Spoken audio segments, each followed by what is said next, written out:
चलो धोरण 11 विषय एकाउंट पाचड़ चैप्टर 6 रोकड़ बेट दाखला नंबर 3 अहींया जेम बधानु सौथी पहेला शुरुआत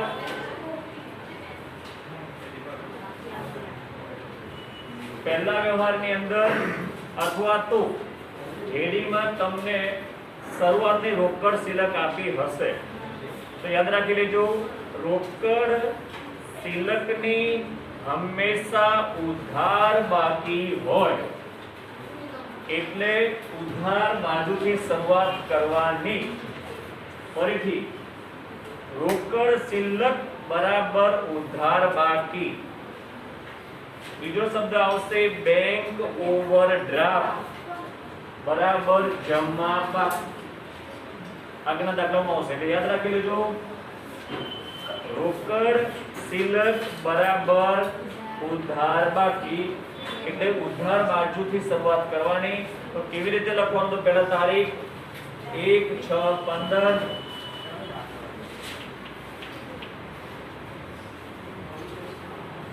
શું લખવાનું છે અહીંયા ધ્યાન રાખી લેજો બાકી આગળ લાવ્યા ટૂંકમાં લખી શકાય બા આ લાવ્યા આ બંનેમાં ડેશ રકમ કેટલી છે 10,000 રકમના ખાનામાં 10,000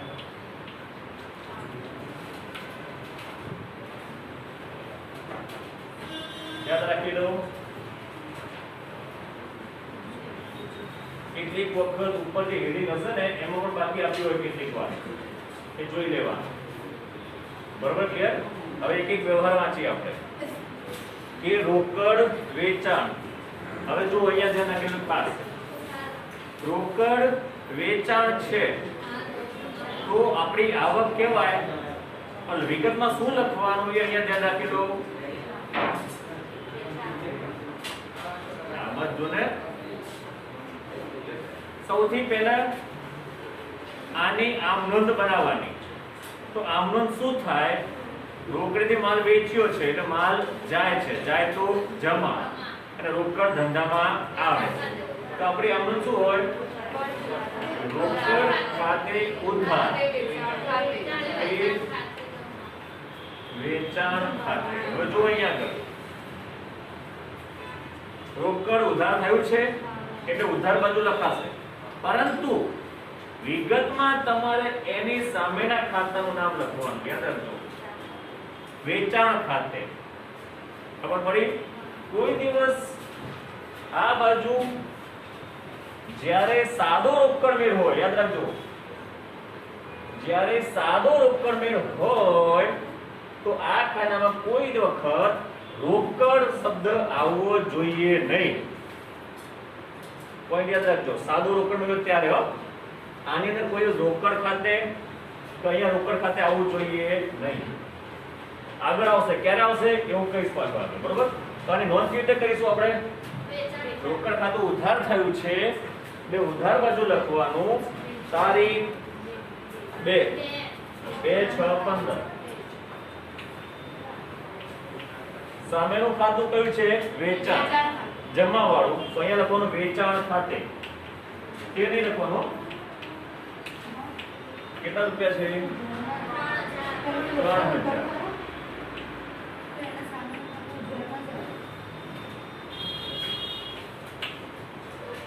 બીજા શબ્દો માટે ખતવણી કરી કહેવાય આગળ ચેપ્ટર છે પાછું બરોબર ખ્યાલ આવ્યો બધાને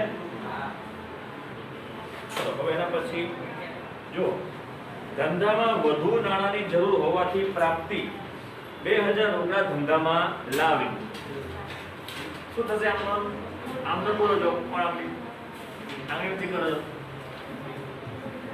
આની આમનોંધ બોલો પહેલા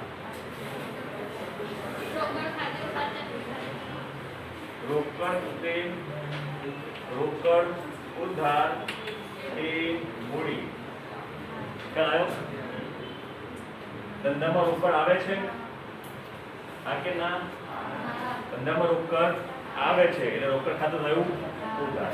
કોણ લાવે છે? પ્રાપ્તિ. પ્રાપ્તિ કોણ છે? માલિક. એટલે આગળ જોઈએ છે ને આપણે, માલિક જ્યારે ધંધામાં રોકડ લાવે તેને મૂડી કહેવાય અને લઈ જાય તો ઉપાડ. યાદ રાખવાના શબ્દો બધા, બરોબર? એટલે જો રોકડ ખાતું ઉધાર થયું છે એટલે ઉધાર બાજુ લખીશું આપણે સામેના ખાતાનું નામ. સામે કયું ખાતું છે? મૂડી ખાતું. તારીખ 3/6/15. મૂડી ખાતે કેટલા છે? 2000.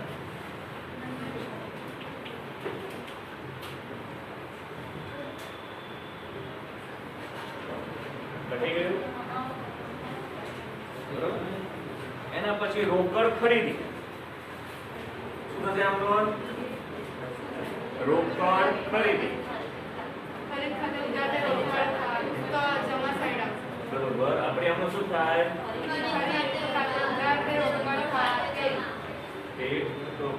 જો પાછળ આપણે જોઈએ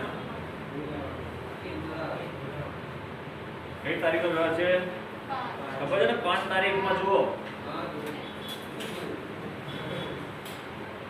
5 તારીખના વ્યવહારમાં આપણે રોકડેથી માલ ખરીદ્યો છે એટલે માલ ધંધામાં આવે છે એટલે ખરીદ ખાતું ઉધાર થયું એટલે રોકડ જાય છે.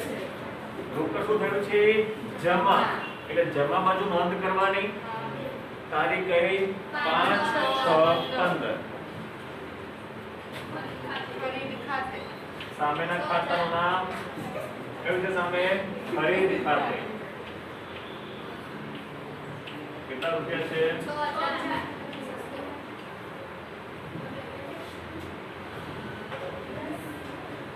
ખ્યાલ આવે છે? આ બધી આવકો છે. અહીંયા પૈસા આવ્યા એટલે બધું પૈસા જાય છે. ચલો પછી પગારના 1000 અને દલાલીના 1500 રોકડા ચૂકવ્યા છે એટલે પૈસા આવે કે જાય? શું થાય? ક્લિયર? જાય તો કે બદલે બોલો જમા બાજુ. બંનેના નામ ખ્યાલ આવ્યો કે આમનો લખીને બતાવું? તો પડી પગાર ખાતે ઉધાર. દલાલી છે ને? દલાલી ખાતે ઉધાર તે રોકડ જમા થયું. જમા બાજુ આ સામેના બેના ખાતાના અલગ અલગ નામ લખવાના. અલગ અલગ. તારીખ કઈ છે? 7/6/15. પગાર ખાતે ફરી પાછું 7/6/15. દલાલી ખાતે કેટલા રૂપિયા? 1000 અને 1500.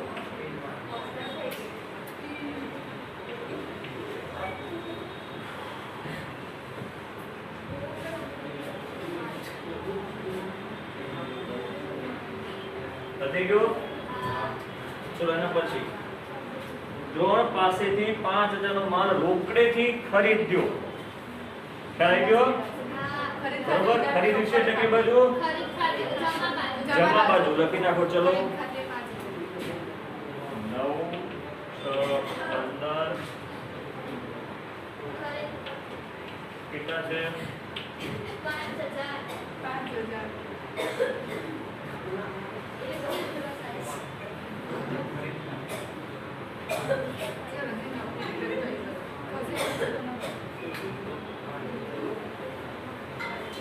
ગયો? ચલો એના પછી જો માનસીને 6000 નો માલ રોકડેથી વેચ્યો. રોકડેથી વેચ્યો છે. વેચ્યો છે એટલે આવક એટલે ઉધાર બાજુ શું લખવાનું? વેચાણ ખાતે. માનસી ખાતે નહીં લખવાનું હો, યાદ રાખજો. એ તારીખ છે 11/6/15.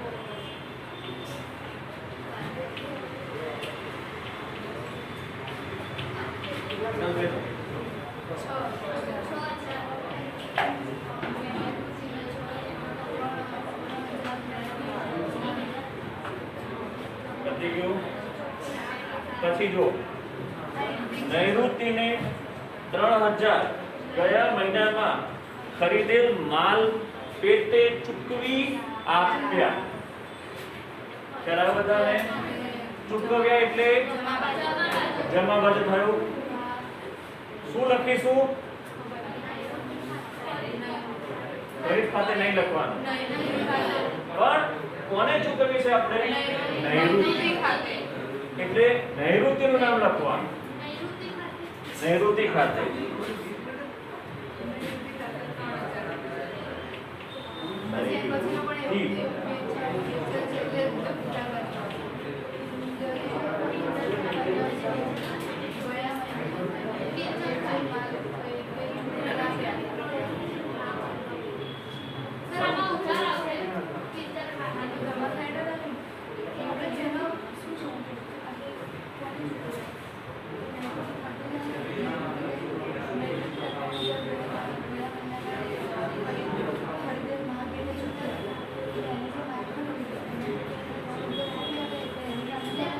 ગયા મહિને આપણે ઉધારમાં ખરીદ્યું તો એ વખતે ખરીદ નોંધમાં નોંધ કરી હતી આપણે, પણ અત્યારે આપણે પૈસા આપીએ છીએ. માલ નથી આવતો અત્યારે, સમજ? માલ નથી આવતો અત્યારે. માલ તો એ ગયા મહિને આવી ગયો હતો. અત્યારે આપણે ઉધાર માલના પૈસા અત્યારે ચૂકવીએ છીએ. રોકડ જાય છે, જાય તો જમા. કોને આપીએ છીએ આપણે? નૈઋતિ. એટલા માટે નૈઋતિ ખાતે. બરોબર? થઈ ગયું? ચલો પછી જુઓ, કિંજલે 1500 ગયા મહિને તેને વેચેલ માલ પેટે ચૂકવી આપ્યા. તો આવક થઈ કે જવાબ? ચૂકવી આપ્યા છે ને?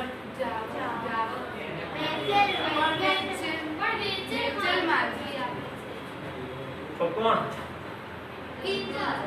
કોને?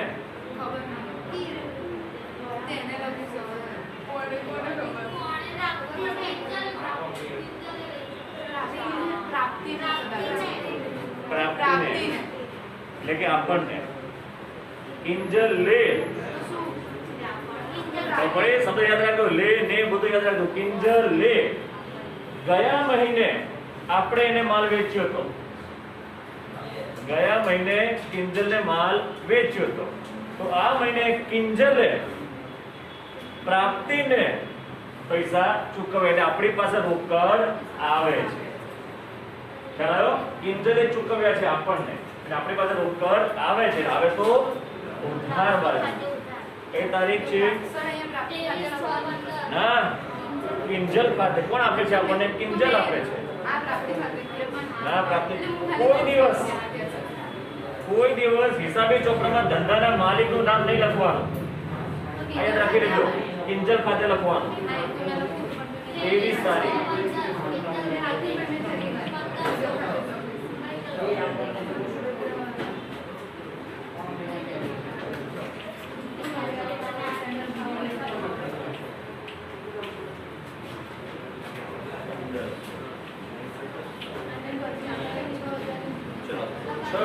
જૂની સાયકલ ધંધા માટે ખરીદી.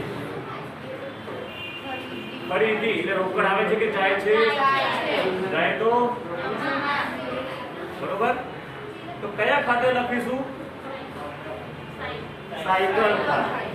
ધંધામાં સાયકલ આવે છે એટલે મિલકત કહેવાય. તો જે તે મિલકત ખાતે લખાય. બરોબર? તો જમા બાજુ 25 6 15 સાયકલ ખાતે.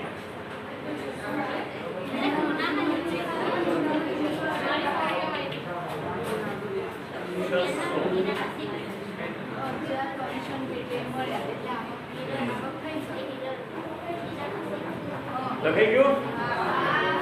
પછી 1000 કમિશન પેટે મળ્યા. મળ્યા એટલે આવક.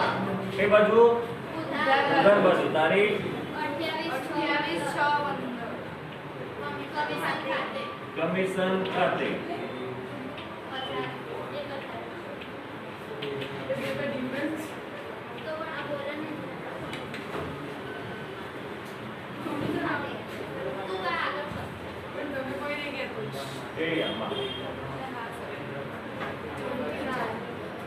તો બધી લખી ગયું.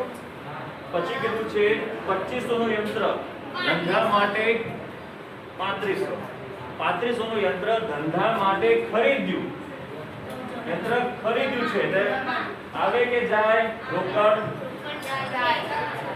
ખરીદ્યું છે રોકડ જાય તો કઈ બાજુ જમા બાજુ શું લખીશું નામ યંત્ર ખાતે તારીખ 30/6/15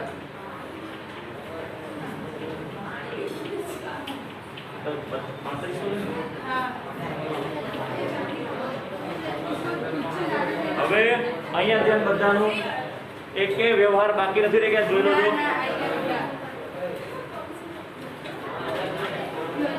હવે આ બધું ધ્યાન એ બરાબર ધ્યાન ઉભા તો છું હવે જો અહીંયા ધ્યાન બંને બાજુના સરવાળા કરો પરંતુ લખતા નહીં પહેલા કઈ બાજુ વધારે આવે છે એકો દર બાજુ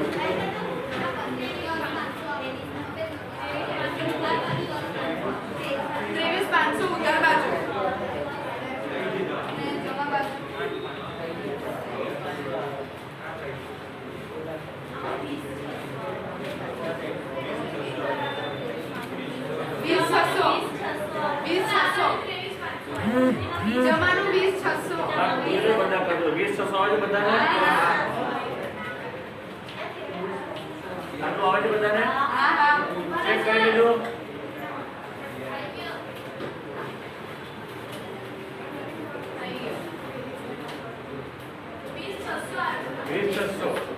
હવે આ બધું ધ્યાન બધાનું પાછું હવે જુઓ જે સરવાળો વધારે છે એ બંને બાજુ લખવાનું છે કેવી રીતે તો આ જે લખ્યું છે ને છેલ્લી લાઈન એના પછી બે લીટી જવા દો બે લીટી જવા દેવાની હું નથી જવા દેતો તમે જવા દેજો કહું છું ત્યાં લખવાનું છેલ્લી તારીખ છઠ્ઠો મહિનો છે બરોબર અહીંયા આગળ બે લીટી છોડીને પછી હું લખી નાખું છું સરવાળો કેટલો છે 23/500 બે બાજુ હું એક જ થોડી જગ્યા છોડું છું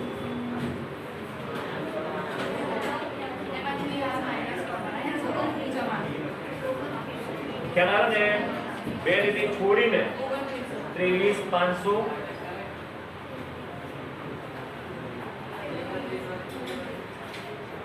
હવે પાછું અહીંયા ધ્યાન લખાઈ ગયું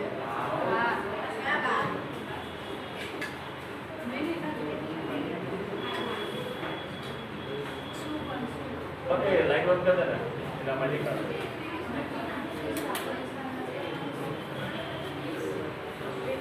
ચલો હવે અહીંયા ધ્યાન બાજુ ધ્યાન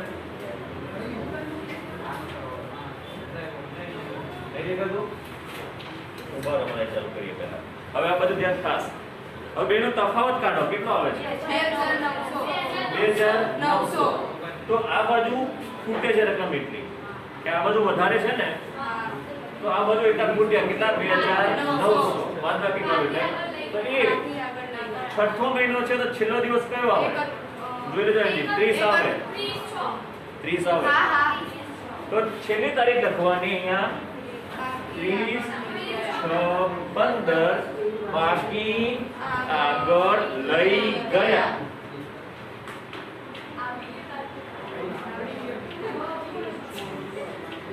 કેટલો કીધું તો 2900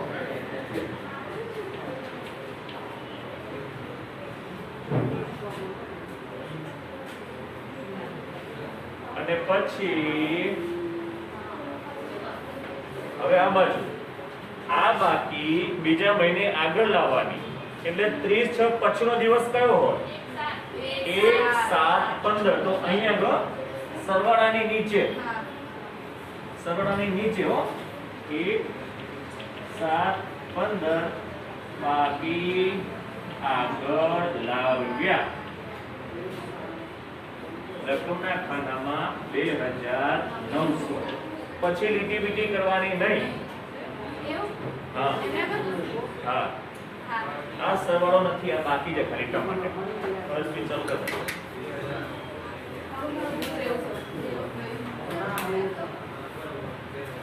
ખાસ બાકી ગોતન જોઈ શીખી લેજો ભૂલ ન થાય. થઈ ગયું? ખ્યાલ આવ્યો બધાને? બરોબર? તો આવી રીતે સાદો રોકડ મેળ કરીશું આપણે. થઈ ગયું ને 20 મિનિટ.